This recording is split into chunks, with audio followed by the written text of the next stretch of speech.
এই যে বৈষ্ণব উপাধিটা, এটা কোনো সাধারণ উপাধি নয়। অল্প করি না মানিহ, অল্প করি না মানিহ ভক্ত হেন নাম, অল্প ভক্তে না করেন আপন জন ভগবান।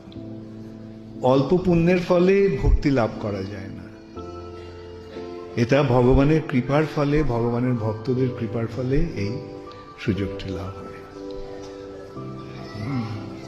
অতএব এই যে ভক্তিটাকে, তোমরা ভক্তি পথে এসেছো, এই পথটাকে অবলম্বন করে থেকো। জেনে রেখো যে এটাই হচ্ছে জীবনের শ্রেষ্ঠ উদ্দেশ্য, এটাই হচ্ছে জীবনের শ্রেষ্ঠ প্রাপ্তি। এর থেকে বড় আর কিছু পাওয়ার নেই। আর পন্থাটি দেখো কত সরল। ভগবান চান যে আমরা তার কাছে ফিরে যাই অনায়াসে, তাই তিনি পথটাকেও সরল করে দিয়েছেন।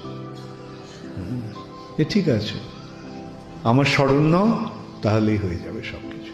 শরণ নাও মানে ভগবানের চরণে নিজেকে সমর্পণ করে দেওয়া। আচ্ছা, এখন ভেবে দেখো ভগবান কে?